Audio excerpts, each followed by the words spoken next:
Yeah, I signed for the loan in her name. She won't know the difference.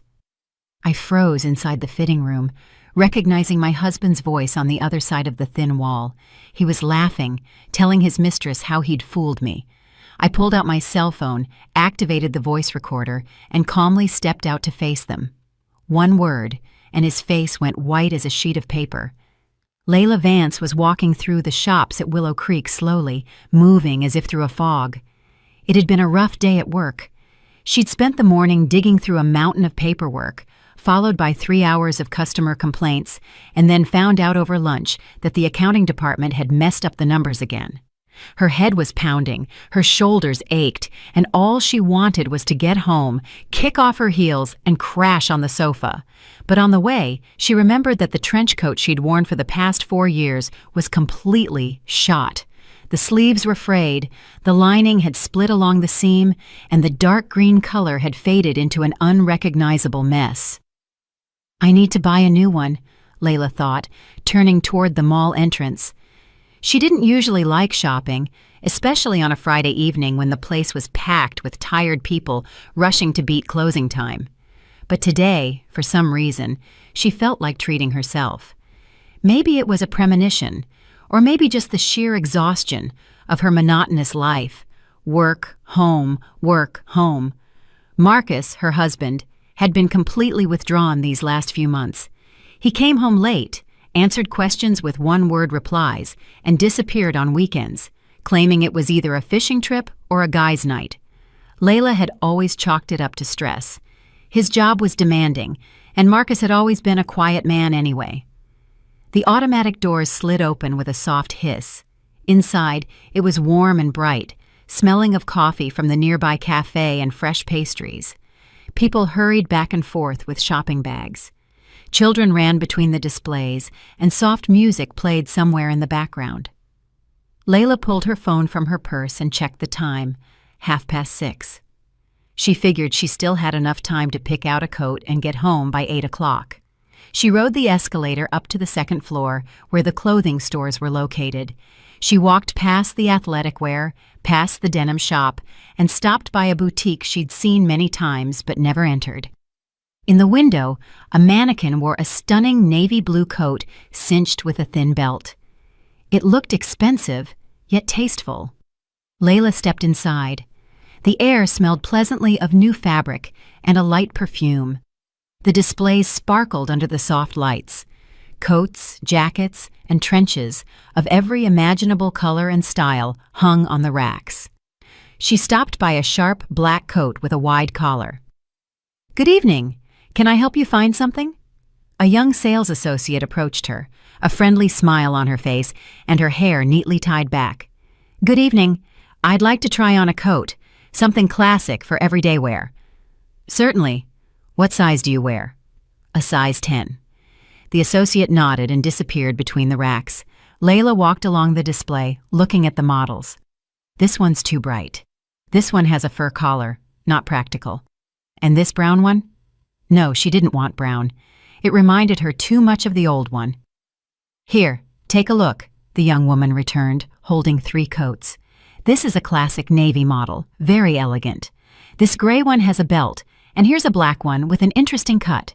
See how the shoulder line is slightly dropped? It looks very stylish." Layla took the navy one. The fabric was pleasant to the touch, heavy but not bulky. The color was deep and rich, the kind that wouldn't fade or dull after a couple of seasons. "The fitting rooms are right over there," the associate pointed to a row of stalls in the back of the store. "If you need another size or want to see more models, just call me." "Thank you." Layla walked toward the fitting rooms. 3 stalls stood side by side, separated by thick, muted beige curtains. The first one was occupied. A muffled woman's voice could be heard on a phone call. Layla went into the second, hung the coat on the hook, and started taking off her jacket. Soft, instrumental music played in the store. She slipped out of her jacket, hung it next to the coat, straightened her blouse, which had gotten a little wrinkled during the day, and slipped the new coat over her shoulders. She buttoned it up. The material was soft and fit her figure nicely. She looked in the mirror. It sat well, the shoulders were right, the length was perfect. She turned sideways, evaluating the silhouette. Maybe a little loose at the waist, Or was it just the way she felt after a tiring workday? Then, a man's voice, loud, satisfied, and containing a familiar cadence Layla would know anywhere, came from the next fitting room, the one where someone had been on the phone just moments ago. "Stop it, baby, it's fine. I'm telling you, she won't figure it out." Layla froze. The hand that was reaching to unbutton the coat stopped halfway. It was Marcus, her husband. Here, in the next fitting room, in a women's clothing store. Her heart hammered somewhere in her throat. Her pulse roared in her ears. Did I imagine it? No, she knew that voice too well. She had lived with him for 8 years, heard him every day, every morning, every night. She would recognize it, even through a wall, even in a crowd. "Why are you worried?" Marcus continued, clearly talking to someone right next to him. "The loan is done. The money's already on the card, under her name, naturally. My credit is trash after that car incident, remember? But Layla's is spotless, clean as a whistle. The bank didn't even really check the documents, just for show. They called once, confirmed the details, and that was it.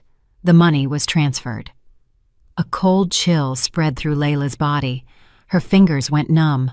Her breath hitched. She slowly sank onto the small poof in the corner of the fitting room, staring blankly at the curtain separating her from her husband's voice. A loan in her name. What is he talking about? What loan? "Come on," Marcus laughed, and his laughter held such a careless, confident note that Layla felt sick. "The signature? I told you, it's all covered. She won't even find out. You know how she is. She doesn't look at paperwork.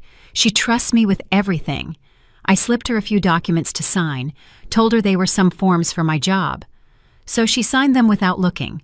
The bank doesn't care, as long as the signature is there and the ID matches." A woman's voice responded softly, indistinctly. Layla couldn't make out the words, but the tone was flirtatious, playful. A young voice, not hers. "Don't worry, sweetheart," Marcus continued, and Layla heard the rustle of clothes as he moved. "We'll be in Cancun in 2 weeks. Imagine that, 5-star, all-inclusive. I already picked out the package, just gotta pay for it. And Layla can think I'm on a business trip. She's used to it. I tell her I'm traveling every month. Last month I said I was gone for a week, and we were at the resort, remember?" He laughed again, the satisfied, carefree laugh of a man sure that everything was going according to plan, that no one would expose him, that he was smarter than everyone else. Layla sat motionless. Her mind was empty. Not even thoughts, just a kind of white noise, like static on an old television. A loan in her name without her knowledge, a forged signature, a mistress, Cancun. The Atlanta trips that never happened, the Miami conferences she knew nothing about. She remembered how Marcus had indeed left for a week a month ago. He'd told her they had an important meeting, that his boss required his personal presence. She had even walked him to the door with his bag, kissed him goodbye and said, "Be safe on the road." And he was heading to the beach with this woman. "How much did you end up getting anyway?" the woman asked, louder this time. Layla heard her voice clearly. Young, sharp. She was definitely under 30. "45,000, Marcus replied. "For 3 years. The payments are small, only $1,500 a month. Layla won't even notice. I'll just take her debit card and transfer the money to the bank. I'll tell her it's for utilities or something else. She never checks." $45,000. Layla closed her eyes. The sum spun in her head. Unbelievable. $45,000. A loan she hadn't taken, a debt she didn't know about. But what if she finds out? The woman's voice held a note of anxiety. What if the bank calls her or she gets a text? "She won't," Marcus said confidently. "I gave them my cell number when I signed the papers, so all the notifications come to me. And she doesn't go to the bank herself. I told you, about 3 years ago, I told her I'd handle all the bills so she wouldn't have to worry. Taking care of her, right? She loves having such an attentive husband. And I quietly control everything. Her card, the accounts, all the finances. How much time had passed? Seconds? A minute? Layla didn't know. She sat staring at the floor, unable to move. Somewhere far away, music played. Somewhere, shoppers bustled. But here, in this small fitting room, her world was crashing down. Then something clicked inside, sharp, like a switch being thrown, and in place of the paralysis came icy clarity. A cold, sober thought. I have to record this. I have to document what he's saying, or he'll deny everything, twist it around, lie his way out. Layla slowly pulled the phone from her purse. Her hands were shaking, but she forced them to obey. She unlocked the screen and opened the voice recording app. A large red button was in the middle of the screen. She pressed it. The phone vibrated once. The recording began. Black screen, running seconds, a pulsating red circle. She placed the phone on her knees, screen up, and froze again, listening intently. Every word was now vital. "Well, that's great then," Marcus was saying. "So we're all set. I'll stop by your place tonight. Layla's stuck at work until 9 o'clock. Something about inventory or an audit, I forget. We can relax, have some wine, watch a movie, and first thing tomorrow I'll go to the bank and transfer some of the money to my account, and it's a done deal. Some for the vacation, some for the dress and shoes you wanted. Remember?" "I remember," the woman laughed. "You promised to buy them for me a month ago." "Well, we'll buy them tomorrow. We'll buy them right now. We have plenty of cash now." Layla clenched her fists so hard her nails dug into her palms. Simple, naive. Her whole life had been nothing but work and home. She trusts him completely, never checks. She remembered how 3 years ago, Marcus had indeed offered to take over all their finances. He'd said he wanted to lighten her load, that she worked hard enough, that it was no trouble for him. He was often near the bank anyway, and she believed him. She was grateful. She thought he was caring, thought it was love. But he was simply setting the stage to control her money, her credit, her life. But what if she suddenly asks about the money? The woman asked again. What if she sees something leaving the account? "She won't notice," Marcus scoffed. "I've told you 100 times. She doesn't keep track of any of it. She gets her paycheck, gives me the card, and I give her cash for small things. Everything else is mine. Well, technically ours, but she doesn't even wonder how much is in there or what's being spent. As long as there's enough for food and utilities, she doesn't care." Layla bit her lip. This was the truth, the ugly, humiliating truth. She really hadn't been paying attention. She had trusted him, handed over her card, accepted cash for groceries and transit, and never asked questions. She thought that's what was expected. That's what families did when the man was the head of the household. But in reality, she had just handed him control of her life. "Fine," the woman drew out the word. "Just let's get everything done quickly. I'm tired of hiding in corners. I want to see you normally, without constantly looking over my shoulder." "I know, baby. Just hold on a little longer. After the trip, I'll talk to her. Maybe even file for divorce. It depends on how it goes. If I can split the condo fairly, so I get the bigger share, then I'm definitely leaving." "You're serious?" Hope sparked in the woman's voice. "As serious as I can be, but it takes time. The condo is in both our names, bought during the marriage. By law, it's 50-50, but I think I can maneuver it so I get 2/3. I just need to find a smart lawyer and play my cards right." The recording continued. Layla sat, watching the phone screen where the seconds ticked by. 30, 45, 1 minute, 1.5, 2 minutes, and 32 seconds. Every word was burned into her memory. Every phrase was a nail in the coffin of their marriage. She didn't cry. Tears wouldn't come. There was only a cold, hollow feeling inside, as if something important, something alive, had been ripped out by the roots. "Okay, let's go," the woman said. "I still need to look at that dress, the red one I saw in the window." Let's go. I'll buy you a dress that will make everyone jealous, and shoes to match, and a clutch. There's plenty for everything, don't you worry." The curtain of the adjacent fitting room rustled. Layla stopped the recording and saved the file. 2.5 minutes, more than 150 seconds of his own words. Proof. She slowly rose from the poof. Her legs felt like cotton, but she forced herself to stand. She took off the coat, hung it back up, put on her jacket, grabbed her purse, checked that the phone was in her pocket, took a deep breath, exhaled, then pulled back her fitting room curtain and stepped out. Marcus stood a few feet away from her. Beside him was a fair-skinned woman, Tiana, in her late 20s, wearing a short black dress and high heels. Bright makeup, red lipstick, long manicured nails, gold hoop earrings. Beautiful, young, well-maintained. She was laughing at something, head thrown back, and Marcus was looking at her with a smile Layla hadn't seen in a very long time. Layla took a step forward, slowly, deliberately. Marcus turned at the sound of her steps and froze.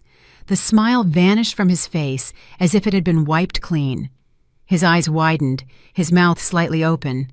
He paled. Literally. His face turned waxy, as if all the blood had been drained instantly.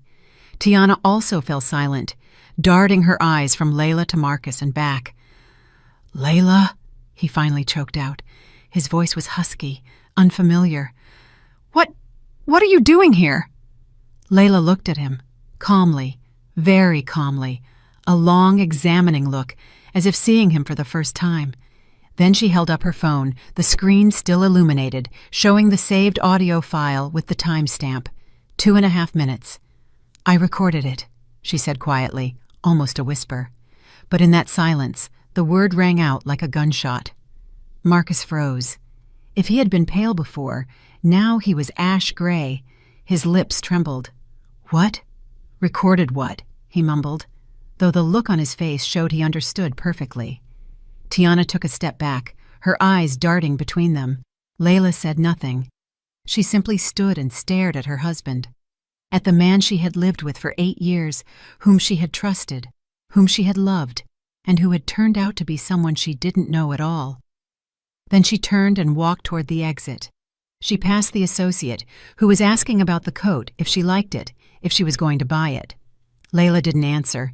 She walked past the racks, past the displays, past the mirrors, without looking back. Her steps were firm, her back straight.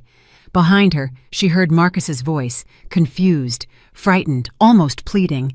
"Layla, wait! Layla, stop! Let's talk! It's not what you think!" She didn't stop, didn't turn around. She just walked forward through the store to the escalator, down to the exit. The automatic doors slid open. The cold evening air hit her face. There was a knot in her throat, but she didn't allow herself to cry. Only when she was in the taxi and it pulled away did Layla allow herself to exhale. Her hands were still shaking. She looked at the phone in her hand. The audio file was there, saved, recorded. The proof that her life had just collapsed, and at the same time, the proof that she now knew the truth. Layla entered the condo and locked the door with all the deadbolts. Her hands were still trembling as she kicked off her shoes and hung her jacket on the hook in the foyer. The condo was quiet, empty, cold. She had left that morning without turning up the heat. Now, this silence felt alien, as if she hadn't come home but into the set of her former life. She walked into the bedroom, sat on the edge of the bed, and only then felt herself completely break. The knot in her throat swelled. Her breathing became ragged. Tears streamed down her face, bitter, burning. Layla covered her face with her hands and wept, uninhibited, sobbing like a child. 8 years. 8 years of life with a man she turned out not to know at all. 8 years of trust, care, and shared plans. She remembered meeting him at a mutual friend's birthday party. Marcus had seemed reliable, calm, serious, not the type to speak without thinking. He courted her beautifully. Flowers, movies, evening strolls. A year later, he proposed. 6 months after that, they had a modest but warm wedding with close friends and family. And now, this. A loan in her name, a mistress, lies about business trips, plans for divorce and condo division, and his voice, careless, mocking. She won't know the difference. Layla wiped her tears with the back of her hand, stood up, and went to the closet. She needed to compose herself. She needed to think. Tears wouldn't solve anything. She opened the bottom drawer of the dresser where they kept important documents. She pulled out a folder marked Important. Inside were their passports, their marriage certificate, the condo deed, and some old statements. Layla dumped everything onto the table and started sorting through it. Her passport, Marcus's passport, the marriage license, the condo purchase agreement. Where else could the papers be? She remembered that Marcus always stacked certain envelopes in the top drawer of his desk. Before, she had never gone through his things, believing everyone should have their privacy, but this was no time for delicacy. Layla walked to the desk and opened the drawer. Inside were pens, notebooks, receipts, paper clips, and a sealed white envelope. She picked it up, turned it over. Nothing was written on the envelope. She tore it open and pulled out the sheets. A loan agreement. Her name, her ID details, the amount, $45,000. Term, 3 years. At the bottom, a signature. Layla looked closely. The signature was similar to hers, but not exactly right. The letters were slightly larger, the pressure stronger. He had forged it. She felt nauseous. She sank into a chair, holding the agreement. There it was, black and white, the proof. He really had taken out a loan in her name, forged her signature, and received the money. Layla picked up her phone, found the bank's number on their website, and called. Long rings, then an automated voice offering to press numbers to select a service. She pressed 0 to connect with an operator. Good evening, Fidelity Bank. My name is Denise. How may I help you? A pleasant female voice asked. Good evening. My name is Layla Vance. I want to check on a loan that may have been taken out in my name. I can check that for you. Please provide your social security number and date of birth. Layla dictated the information. A pause, the sound of keys clicking on the other side. Yes, there is indeed a consumer loan taken out in your name. The amount is $45,000. The date of issue was October 23rd, 3 days ago. 3 days ago. Layla closed her eyes. It was very recent. He hadn't even had time to spend all the money. Tell me, can I dispute this loan? The thing is, I didn't sign for it. The signature is not mine. I understand your situation. In that case, you need to come to a bank branch with your ID and file a fraud report. We will conduct a signature analysis. If it is confirmed that the signature is forged, the loan will be annulled and the case will be handed over to law enforcement. How quickly can this be done? We accept the report on any business day.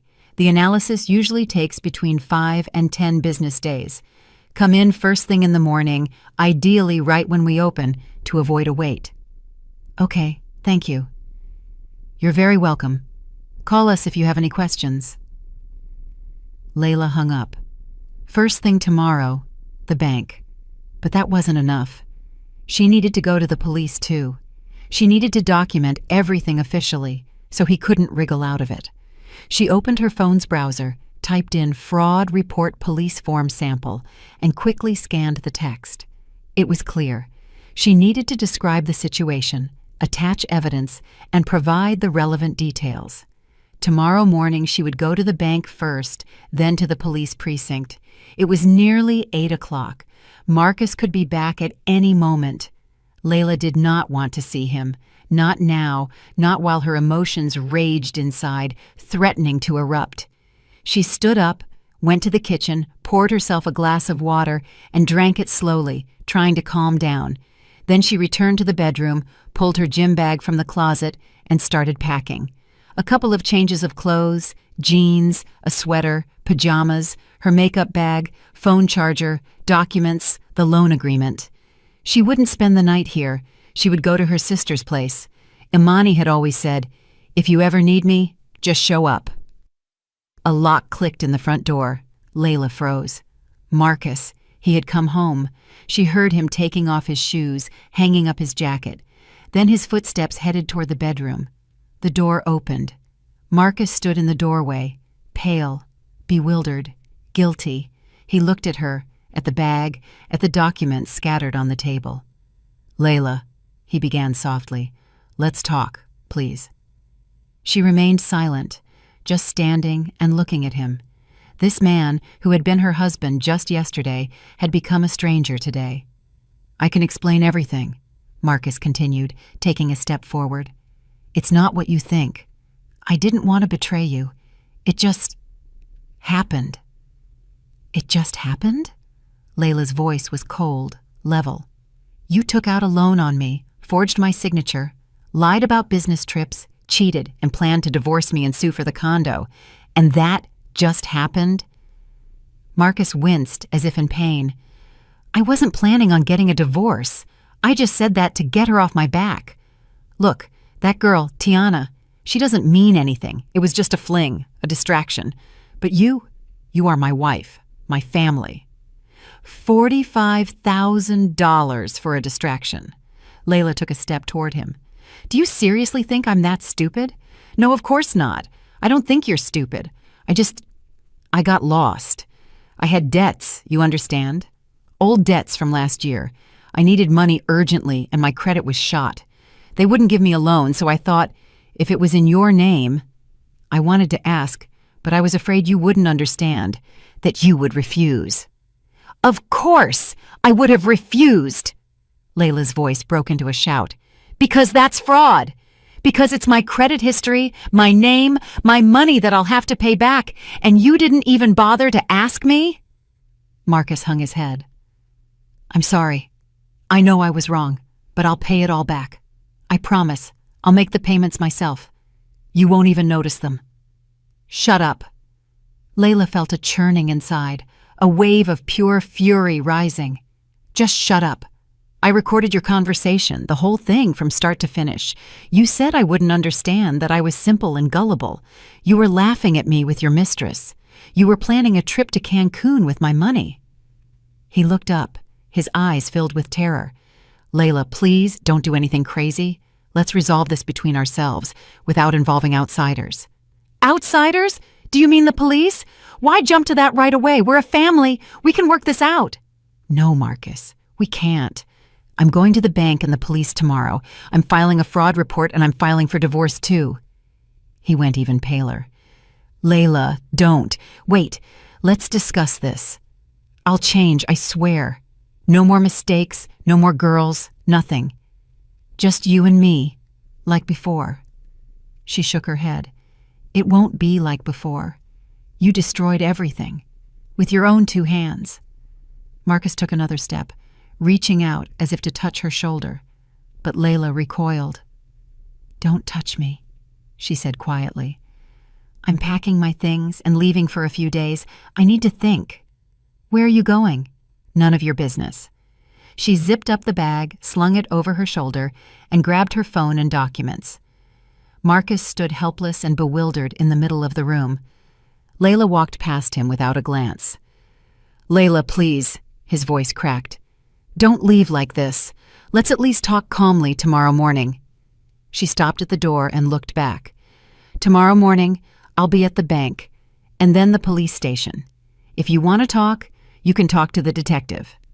And she walked out. It was dark and cold outside.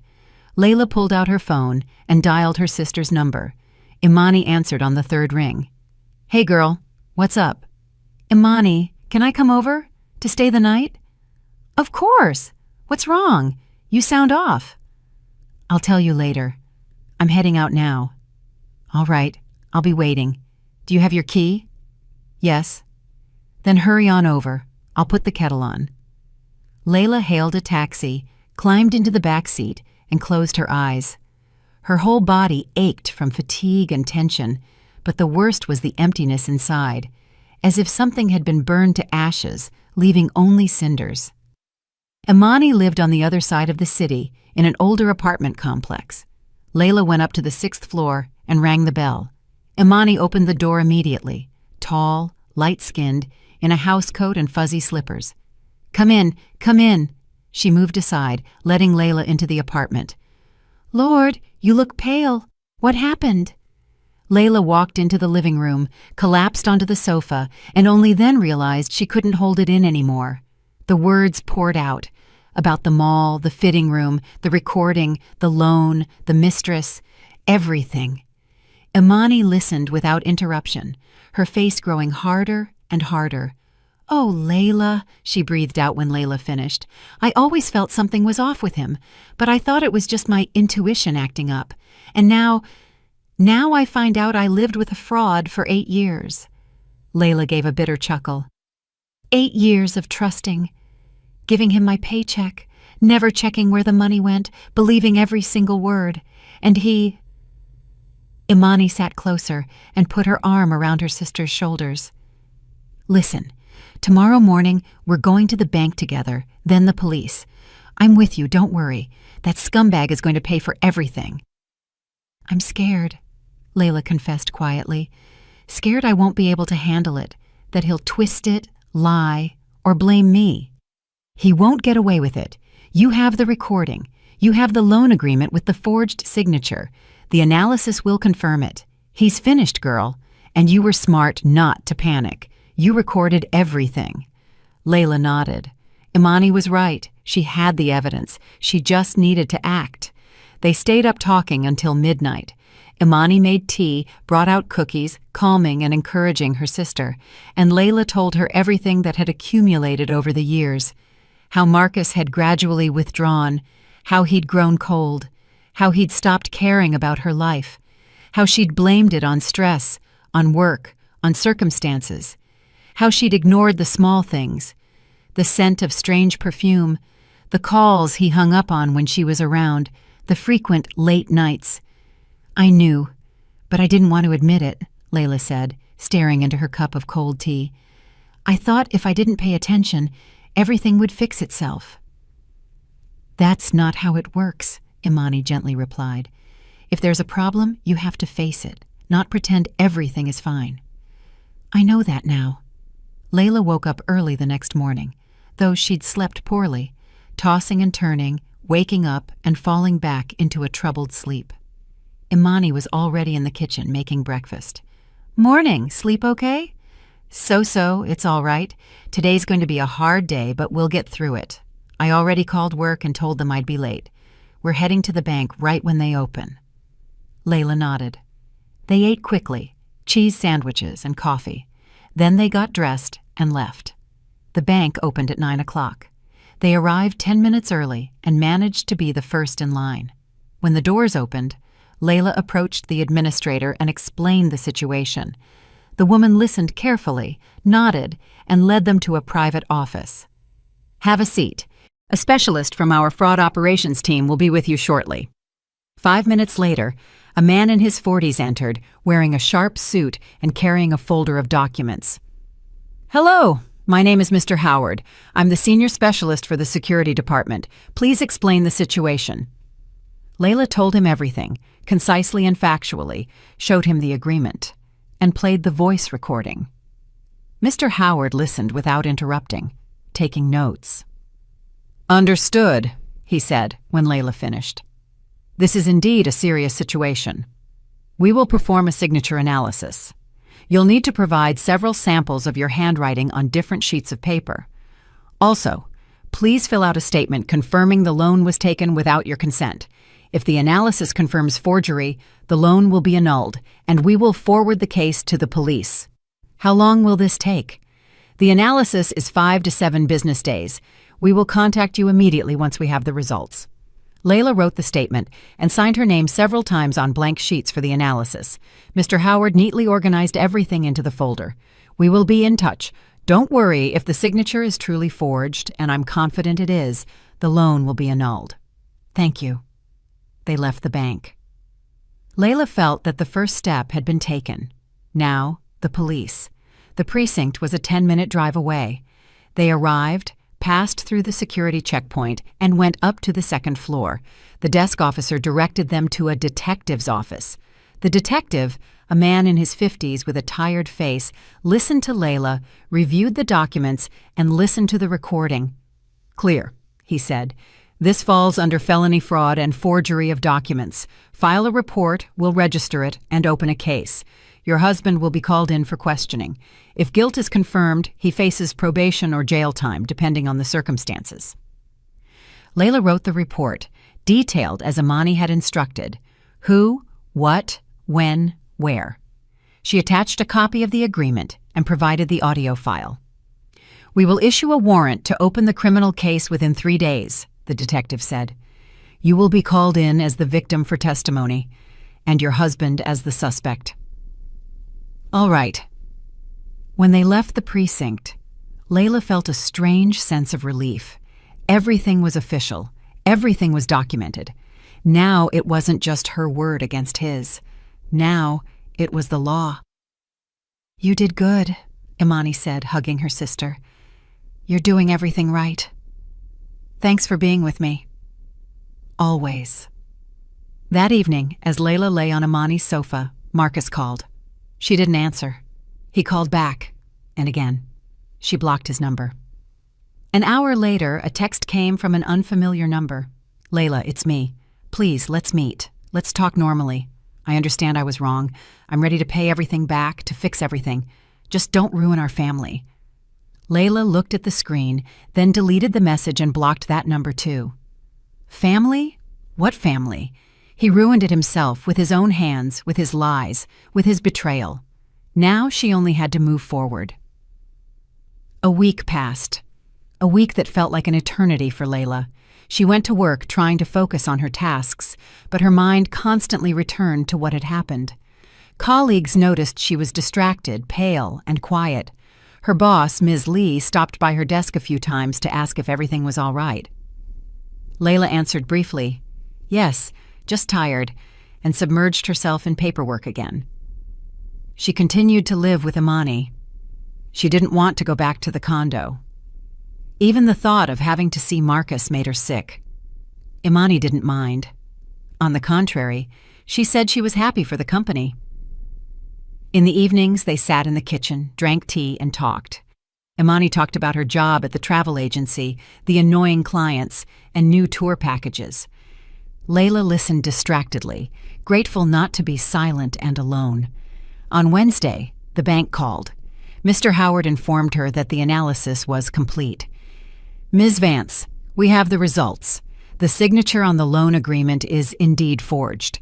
The handwriting expert confirmed it's not yours. The loan has been annulled and all accrued interest has been waived. You will not be required to repay the funds." Layla exhaled, feeling an enormous weight lift from her shoulders. Thank you so much. "We have forwarded all materials to the police. They will be in touch with you shortly." And sure enough, on Thursday evening, the detective called. He introduced himself as Detective Johnson and asked her to come in for testimony the next morning. Layla agreed. On Friday morning, she took a couple of hours off work and drove to the precinct. The detective met her in a small office with bare walls, a metal desk, and 2 chairs. He was a young man in his 30s with attentive eyes and a serious expression. "Please sit down, Ms. Vance.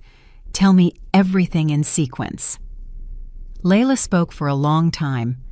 The detective asked questions, clarified details, and took notes. Then he played the recording she had brought, listening carefully. "Understood," he said when the recording ended. "The picture is clear. Your husband committed fraud, took out a loan in your name without your knowledge, and forged your signature. That is a serious felony offense, plus forgery. We will call him in for questioning. A summons will be issued today." What kind of sentence is he facing? If he pleads guilty and agrees to a victim-offender reconciliation, probation is possible, along with an order to pay you restitution for emotional damages. If not, actual jail time up to 3 years. But given that this is a first offense and the victim is his spouse, it's likely to end in probation. Layla nodded. She didn't want Marcus to go to jail. She wasn't vindictive. She just wanted justice, and for him to be held accountable for what he had done. "I want to file for divorce," she said. "Where should I go?" "The county clerk's office. If he agrees to the divorce, and there are no property disputes. If there are disputes, you'll need a lawyer to go to court. But it's faster to try and settle amicably first." After leaving the precinct, Layla immediately went to the county clerk's office. She was given the divorce petition form. She filled it out, sitting right at a table in the hallway, carefully writing the letters. Petition for dissolution of marriage. Reason: irreconcilable differences. Short, dry, no emotion. If the other spouse agrees, He must also file his own petition, the clerk, an older woman in glasses, explained. Then, in about 30 days, you will receive your final decree. If he disagrees, you go to court, which takes longer. I'll try to reach an agreement with him, Layla replied, though she wasn't sure Marcus would simply agree. That evening, she decided to text him. She unblocked his number and typed the message, "Marcus, we need to talk. Tomorrow at 3 o'clock at the cafe near the park. Come alone." A reply came a few minutes later. "Okay, I'll be there." The next day, Layla arrived at the cafe 15 minutes before the scheduled time. She ordered tea and sat at a window table. Her nerves were shot, her hands were shaking. She hadn't seen Marcus in over a week and didn't know how she would react to meeting him. He showed up right at 3. He walked into the cafe, looked around, saw her, and headed toward the table. He looked rough, a drawn face, dark circles under his eyes, a wrinkled shirt. He sat across from her without saying a word. "Hi," Layla began. "Hi," he replied hoarsely. They were silent for a few seconds. Then Marcus spoke first. "I was called in for questioning. The detective said a criminal case has been opened against me, fraud and forgery of documents. Layla, I didn't want it to come to this. Truly, I just got lost, got into debt, and didn't know how to get out. I thought I could pay the money back quickly, that you wouldn't find out. But I did find out? Yes, and I understand that you're angry. You have every right to be. But I'm begging you, let's try to fix this. I'm ready to pay you restitution. I'm ready to pay off the debts. I'm ready to do anything. Just don't ruin our family." Layla looked at him with a steady gaze. In his eyes there was pleading, desperation, but the man she knew was no longer there, or maybe he never had been. "Marcus, the family is gone," she said calmly. "You destroyed it yourself. I filed for divorce. I want you to file your petition too, so this can be over quickly and without court." He paled. "You're serious?" "Absolutely." "But Layla, can't you forgive me? Everyone makes mistakes. I'll change, I swear." "You didn't make a mistake, Marcus. You lied to me for months, took out a loan in my name, cheated on me, and planned to sue for the condo. That's not a mistake. That's betrayal." He lowered his head, clenching his fists. "What about the condo? How do we split it?" "By law, 50-50. You can buy out my share, or I can buy out yours, or we can sell it and split the money. It makes no difference to me." "I can't buy out your share. I don't have the money." "Then we'll sell it." Marcus nodded without looking up. "Fine. I'll file the divorce petition." "When?" "Tomorrow. They'll give you the form at the clerk's office." He stood up, didn't say goodbye, and walked out of the cafe. Layla remained seated, looking out the window. It was raining outside. People hurried past with umbrellas. Cars drove through puddles, splashing water. Life continued. 3 days later, Marcus was called in by the detective again. Detective Johnson offered him the chance to plead guilty and enter into a victim-offender reconciliation agreement with Layla. Marcus agreed. He signed all the documents, admitting that he took out the loan without his wife's knowledge, forged her signature, and agreed to pay Layla $10,000 in restitution. The detective issued a dismissal of the criminal case due to the reconciliation of the parties, but sentenced Marcus to 2 years of probation. This meant that if he committed another crime within those 2 years, he would go to jail. Layla learned about this from the detective's call. "Your husband pleaded guilty and agreed to reconciliation. The case is dismissed, but he received probation and is obligated to pay you $10,000. The funds must be transferred within 3 months." "Thank you," Layla said.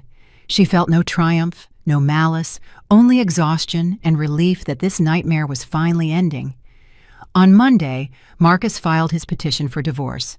A month later, they received their final decree. Layla went to the county clerk's office alone, received the document, and walked out into the street. The weather was clear. The sun broke through the clouds.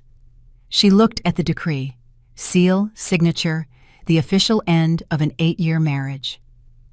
That evening, her friends Shayla and Nicole, whom she'd known since college, invited her out. They met at a small restaurant downtown, ordered wine and appetizers. "To your freedom," Shayla, red-haired, cheerful, and always supportive, raised her glass. "To a new life, and to never getting involved with jerks like that again," added Nicole, serious and direct. Layla smiled. For the first time in a long time, she smiled genuinely. "Thank you, girls.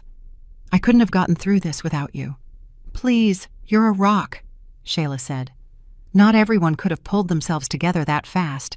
I probably would have cried for a week." "I cried," Layla admitted, "just not in front of everyone." They talked late into the night, discussing the past and making plans for the future. Shayla suggested they all go to the Caribbean that summer. Nicole advised her to sign up for yoga or a gym membership. "You need a change of pace," she said. "Get into something new, a hobby, sports, some classes. The main thing is not to dwell on the past." Layla nodded. She knew her friends were right. She had to move on. She had to build a new life without Marcus, without the heavy burden that had weighed her down all those years. The condo issue was resolved surprisingly fast. They found a buyer through a real estate agent and closed the deal. Layla received her half, $130,000. This was enough to rent a small one-bedroom apartment on the edge of the city, with some left over for the first few months. The move was quick. Imani helped her gather her things and pack boxes. They went to the old condo on a Saturday morning when Marcus wasn't home. Layla only took her clothes, books, a few photos, and the dishes she had bought herself years ago. She left everything else. She didn't want anything that reminded her of the past. The new apartment was small but cozy. The windows faced the courtyard, where old oak trees grew and a children's swing set stood.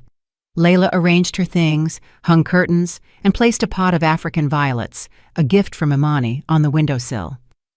"Well," Imani said, looking around the room, "now this is your home, yours and only yours." Layla hugged her sister. "Thank you for everything." "Don't mention it. We're family." That evening, after Imani left, Layla was alone. She sat on the sofa, pulled a throw over herself, and just sat, staring out the window.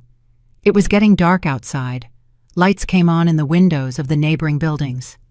Somewhere children were playing, a dog barked, a car drove by, quiet, peaceful. No one was lying, cheating, or betraying. She pulled out her phone, opened her notes, and wrote a list of things she wanted to do. 1. Sign up for Spanish classes. 2. Go to the ocean. 3. Find a new hobby. 4. Learn to trust myself. Then she put the phone down and closed her eyes. An entire life lay ahead of her, new, unknown, frightening, and at the same time, exciting. A life in which she made her own decisions, was responsible for her own actions, and built her own happiness. And that was beautiful. 3 months passed since the divorce. Layla gradually got used to her new life, though it wasn't easy at first. In the morning, she woke up in her small apartment, brewed coffee in her tiny kitchen, looked out the window at the courtyard with the oak trees, and was surprised every time by the quiet. No shouting, no tension, no anxious waiting for her husband to come home and what lie he would tell this time. Work still took up most of her day. Layla tried to bury herself in her tasks. It helped her avoid thinking about the past. Her colleagues noticed the change. Ms. Lee once stopped by her during lunch and sat opposite her. "Layla, you've changed," she said, thoughtfully. "You seem calmer, more confident somehow. I don't know how else to put it." Layla smiled. "Maybe I have changed. A lot has happened lately. I'm happy for you. Keep up the good work." Marcus transferred the first payment of the restitution, $3,000. Layla received the transfer notification and felt nothing. No anger, no satisfaction, just a statement of fact. The money had arrived. His mistress, Tiana, disappeared right after everything came out. Imani once mentioned seeing Marcus alone at the mall, looking disheveled with a dull look in his eyes. Layla didn't ask for details. She didn't care. In early November, Layla signed up for Spanish classes. She had always wanted to learn, but Marcus had discouraged her, saying it was a waste of time, that she wouldn't need it, that she should just stay home and rest. Now, no one was discouraging her. The classes met 3 times a week in the evenings at a small learning center near her home. The group was small, 8 adults, all with different goals. Some were learning for work, some for travel, and some just for themselves.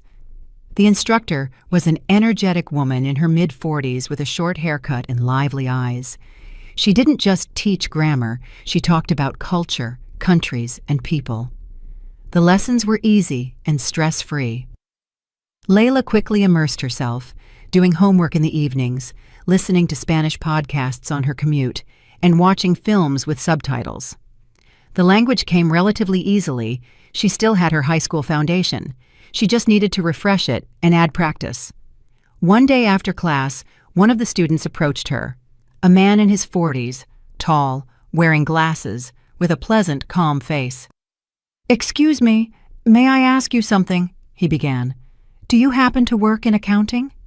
Layla was surprised. "I do. Why?" "I thought I recognized you. Maybe I saw you at your office on business.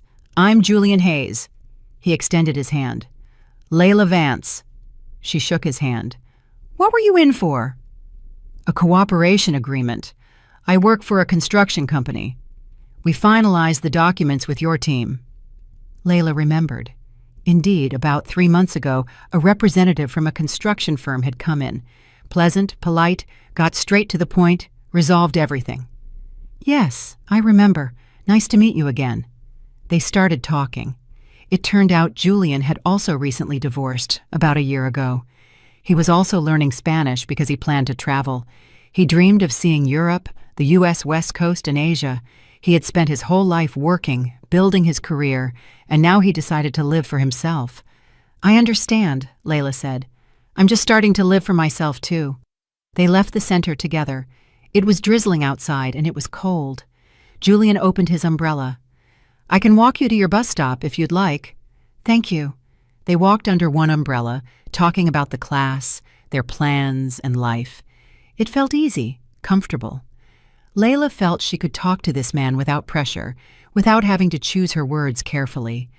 At the bus stop, they said goodbye. Julian smiled.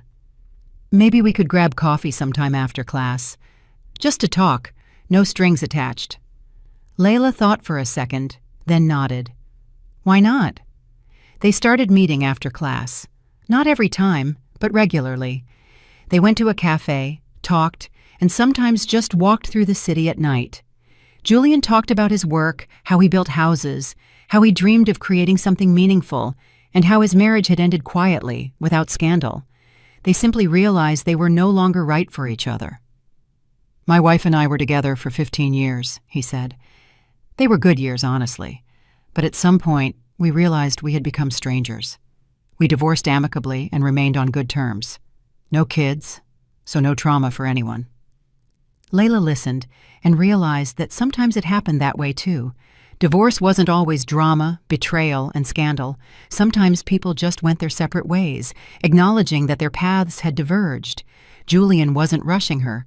He didn't pry with questions or try to get close immediately. He was simply there, calm, reliable, respectful. Layla felt safe with him. One frosty, clear evening in late November, they were walking along the riverbank. The river was covered in a thin sheet of ice. Streetlights reflected in the water. Julian stopped and looked at her. "Layla, I know you're being cautious, and I'm not rushing anything, but I want you to know that I enjoy spending time with you, very much. You are an interesting person, and I would like to get to know you better. If you're open to it, of course." Layla looked at him, at his honest, open face, and suddenly realized that she wanted that too. She wanted to try to trust again, to open up to someone again. Slowly, carefully, step by step. "I'm open to it," she replied. "Just let's take it slow. I need time." "As much time as you need," Julian smiled. "We have all the time in the world." December brought the first snow. Layla renovated her apartment, painting the walls a light beige, changing the curtains, and buying a new sofa. The apartment was transformed. It was truly hers. For New Year's, she went to Imani's. They celebrated together. Just the two of them, with her sister's sweet potato pie, sparkling cider, and old holiday movies on TV.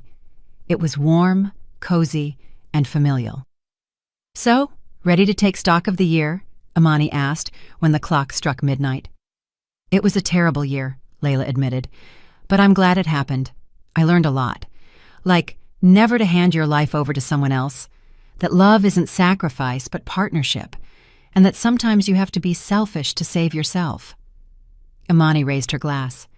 "To you, to your strength, to your future." "To us," Layla corrected. They clinked glasses. In January, Marcus transferred the second portion of the restitution. Layla deposited the money into her savings account and decided to save up for a trip. Shayla suggested they go to the Caribbean that summer. Sun, sea, and tropical drinks. Layla agreed. Why not? The Spanish classes were nearing the end. The instructor gave everyone certificates for completing the foundational level and advised them to keep practicing. "You all did great," she said during the last class. "The main thing is not to quit. You need to practice a language constantly, or you'll forget everything." Layla promised herself she wouldn't quit and signed up for the next level, which started in March. She and Julian continued to see each other, but more frequently now. They went to the movies, the theater, and museums. He introduced her to classical music, taking her to the Philharmonic. Layla was discovering new worlds she hadn't considered before. One day in February, they were sitting in his car after a concert. Large snowflakes were falling outside, covering the city in a white blanket. Julian turned to her. "Layla, I know you're being careful, and I'm not trying to pressure you, but I want you to know I'm happy with you, very happy, and I'm ready to wait as long as it takes." Layla took his hand. "I'm happy with you too, Julian, and I'm ready to try. Slowly, but try." He smiled, leaned in, and kissed her, tenderly, gently, respectfully. Layla returned the kiss and realized that she had finally let go of the past. Spring arrived unexpectedly early. In March, the snow melted and the first patches of green appeared. The air smelled of thawed earth. Layla started going to the gym. Nicole had convinced her to try fitness classes. Now they were sweating on the treadmills together 3 times a week. Marcus transferred the final portion of the restitution, the full $10,000. Layla received the notification and exhaled. That issue was closed forever. She never regretted her decision, never remembered Marcus with longing or regret. Only sometimes, very rarely, she thought of those 8 years as an important lesson. A lesson that you must not lose yourself in a relationship, that love is not sacrifice but partnership, and that trust must be mutual, not blind. In April, Julian suggested they take a weekend trip to a neighboring city. An exhibition of contemporary art was opening there. Layla agreed. They drove in his car, stayed at a small boutique hotel, walked on unfamiliar streets, looked at paintings, and debated the meaning of abstract art. That evening, they sat at a restaurant on the waterfront. Julian ordered wine, and they silently watched the sunset over the water. "You know," Layla began, "a year ago, I wouldn't have believed I'd be here, that I would be happy, that I would ever be able to trust anyone again. And now? And now I understand that life goes on, that after every ending, there is always a beginning." Julian took her hand. "I'm glad we met." "Me too." They returned to the city late Sunday evening. Julian walked Layla to her door and kissed her goodnight. "I'll see you this week." "Definitely." Layla walked into the apartment, undressed, made tea, and sat by the window. The spring evening darkened outside. Somewhere cats were crying, cars were rushing by. The ordinary life of an ordinary city. But for Layla, it was a new life, a life she was building herself, with her own hands, with her own decisions. A life without lies, betrayal, or fear. Only her choices, her freedom. She pulled out her phone, opened her notes, and added a new item to her list. 5. Learn to be happy. Then she smiled and put the phone down. She had already learned.